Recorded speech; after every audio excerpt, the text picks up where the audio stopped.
Bismillahirrahmanirrahim.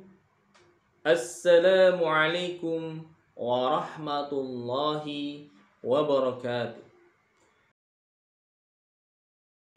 Innal hamdalillah nahmaduhu wa nasta'inuhu wa nastaghfiruh wa na'udzu billahi min shururi anfusina wa min sayyiati a'malina. Man yahdihillahu fala mudilla lahu wa man yudlil fala hadiya lahu. Asyhadu an la ilaha illallah wahdahu la syarika lah, syahadata man huwa khairum maqama wa ahsanu nadiyya. Wa asyhadu anna sayyidana Muhammadan abduhu wa rasuluhul muttasifu bil makarimi kibaru wa sabiyya. Allahumma fasalli wa sallim ala sayyidina Muhammadin kana sadiqal wa'di wa kana rasulan nabiyya wa ala alihi wa sahbihi alladhi yuhsinuna islamahum wa lam yaf'alu syai'an fariyya. Amma ba'du. Faya ayyuhal hadirun rahimakumullah. Usini nafsi wa iyyakum bitaqwallah faqad fazal muttaqun. Qala Allah Ta'ala fil Qur'anil Karim. A'udzu billahi minasy syaithanir rajim. Bismillahirrahmanirrahim. Wa man ya'sillaha wa rasulahu wa yata'adda hududahu yudkhilhu naran khalidan fiha wa lahu 'adzabun muhin. Shadaqallahul azim. Alhamdulillah, bersyukur kepada Allah, Dialah yang menghidupkan dan mematikan serta menjamin seluruh kehidupan makhluk di muka bumi ini. Salawat dan salam semoga senantiasa dicurahkan oleh Allah kepada junjungan alam Rasulullah Sallallahu Alaihi Wasallam. Mari kita terus berusaha meningkatkan derajat takwa kita, sekuat tenaga mengalahkan hawa nafsu kita, melaksanakan perintahnya dan menjauhi larangan-larangan Allah Subhanahu wa Ta'ala. Hadirin jamaah Jum'ah rahimakumullah. Semua orang ingin bahagia, ingin sejahtera. Sayangnya tidak semua orang bisa meraihnya. Hanya yang kuat yang bisa mendapatkan, yang lemah terpinggirkan. Inilah fakta ketidakadilan ekonomi yang kita alami. Ini bukan semata-mata soal kapitalis diri, tapi ini semua adalah buah dari sistem ekonomi kapitalisme liberal. Sistem yang memprioritaskan kaum kapitalis yang punya modal dibandingkan rakyat biasa. Sistem yang membebaskan siapapun asal punya modal untuk memiliki harta, termasuk harta kekayaan alam milik rakyat. Sistem yang tak berpatokan pada halal dan haram. Hadirin jamaah Jum'ah rahimakumullah, ketahuilah, Islam memiliki sistem ekonomi yang khas, sistem yang menjamin terwujudnya keberkahan dan keadilan. Ini bukan teori, tapi terbukti secara empiris dalam kurun waktu berabad-abad lamanya. Kemampuan sistem Islam mewujudkan kehidupan yang berkah dan sejahtera karena 3 hal. Pertama, setiap muslim termasuk penguasanya menjalankan aturan Islam didorong oleh ketakwaan kepada Allah Subhanahu wa Ta'ala, bukan semata karena motif ekonomi, yakni mendapatkan keuntungan. Nabi Shallallahu Alaihi Wasallam bersabda, "At-tajirus saduqul aminu ma'an nabiyyina was-siddiqina wasyuhada." Pedagang yang senantiasa jujur dan amanah akan dibangkitkan pada hari kiamat bersama para nabi, siddiqin, dan para syuhada. Hadis riwayat Tirmizi. Para penguasa juga diperintahkan oleh Allah Subhanahu wa taala untuk menunaikan dan mengelola harta umat sebagai amanah dengan sebaik-baiknya. Demi menjaga kehati-hatian, Khalifah Umar bin Khattab radhiyallahu anhu misalnya sampai memperlakukan harta rakyat seperti harta anak yatim, yang tentu besar dosanya jika harta tersebut diambil secara zalim. Kedua, syariah Islam mencegah konsentrasi kekayaan hanya pada segelintir orang elit tertentu. Kesenjangan sosial harus dihapuskan. Sebagai kepala negara, Rasulullah Shallallahu Alaihi Wasallam misalnya pernah membagikan harta rampasan perang Badar hanya kepada kaum muhajirin, bukan kepada kaum ansor, kecuali 2 orang saja di antara mereka yang memang duafa. Hari ini dilakukan sebagai pelaksanaan perintah Allah Subhanahu wa taala. Kaila yakuna dulatan bainal aghniya'i minkum, supaya harta itu jangan beredar di antara orang-orang kaya saja di antara kalian. Surah Al-Asr ayat 7. Yang ketiga, Islam telah mengharamkan memakan harta orang lain secara zalim. Allah Subhanahu wa taala berfirman, "Ya ayyuhalladzina amanu la ta'kulu amwalakum bainakum bil batili illa an takuna tijaratan an taradim minkum." Hai orang-orang yang beriman, janganlah kalian saling memakan harta sesama kalian secara batil atau secara zalim, kecuali dalam perdagangan yang berlaku atas dasar keridhaan di antara kalian. Quran Surah An-Nisa ayat 29.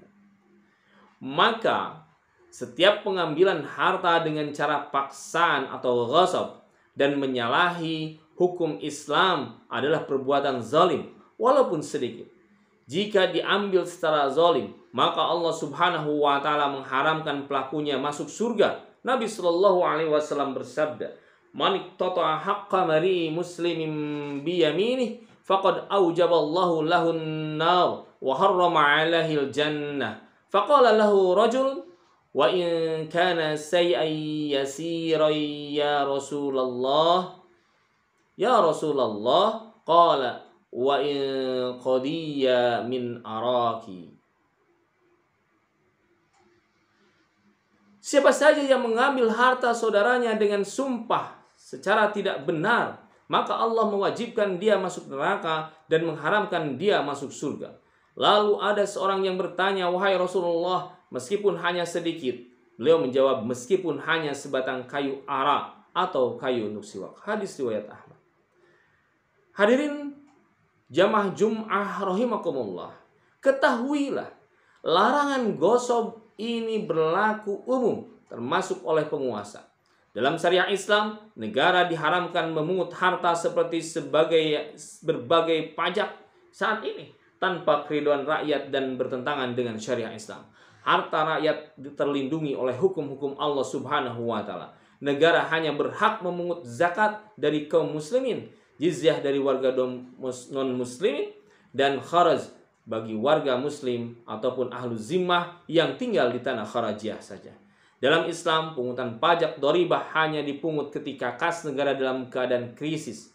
Artinya, pajak bersifat temporer, sewaktu-waktu, tidak terus-menerus. Itu pun hanya diambil dari warga muslim yang kaya saja. Non-muslim tidak dikenai pajak.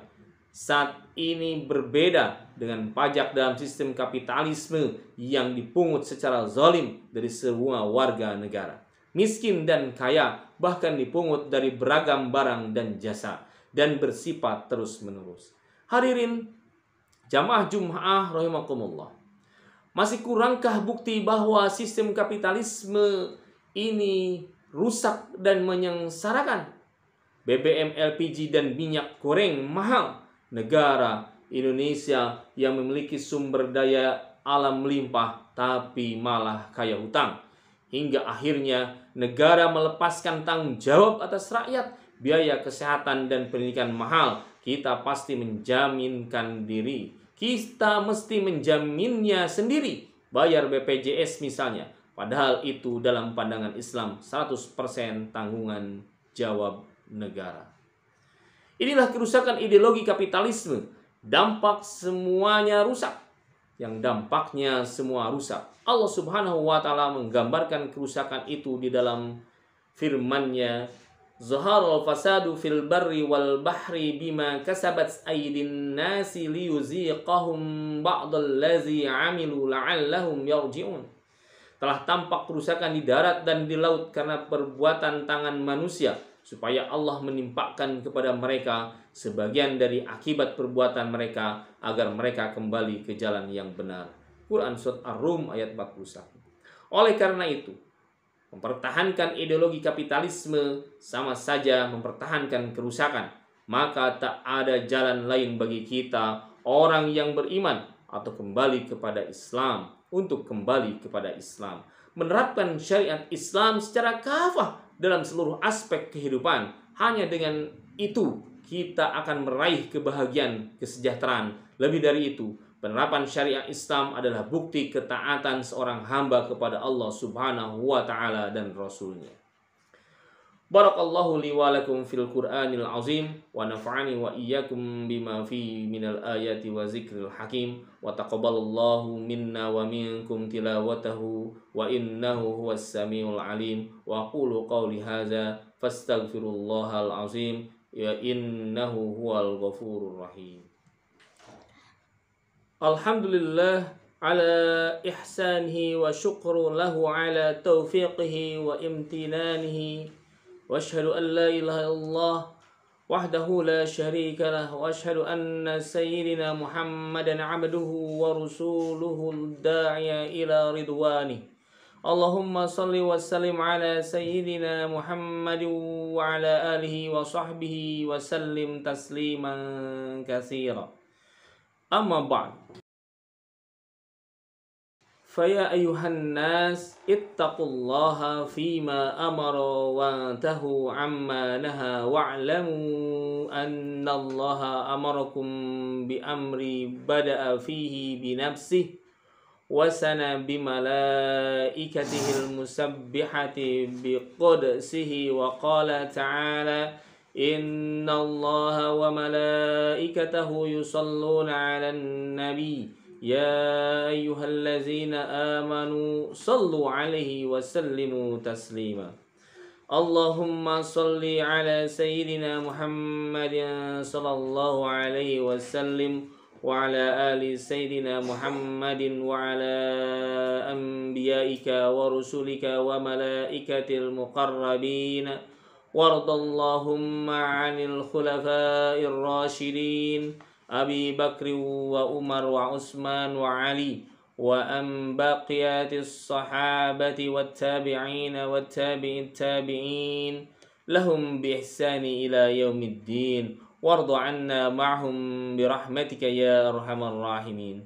Allahumma ighfir lil mu'minina wal mu'minat wal mu'minina wal muslimat al ahya'i minhum wal amwat. Allahumma a'izzal islami wal muslimina wa azillal syirka wal musyrikin wansur ibadakal muwahhidina wansur man nasarad din wakhzul man khazalal muslimina wa dammir a'da'ad din wa'li kalimatika ila yaumiddin. Allahumma dafa'annal bala'a wal waba'a wal zalazila wal mihana wa syu'al fitnati wal mihan ma zuhara minha wa ma batana am baladina indonesian khassah wa sairil buldanil muslimina ammah ya rabbal alamin. Rabbana atina fid dunya hasanatan wa fil akhirati hasanatan wa qina azaban nar. Rabbana zalamna anfusana wa illam taghfir lana wa tarhamna lanakunanna minas khasirin. Ibadallah, innallaha ya'murukum bil adli wal ihsani wa ita'i dzil qurba wa yanha 'anil fahsya'i wal munkar wal baghi ya'izukum la'allakum tazakkarun. wazkurullahal azim yazkurkum washkuruhu ala ni'amihi yazidkum walizikrullahil akbar. Wassalamualaikum warahmatullahi wabarakatuh.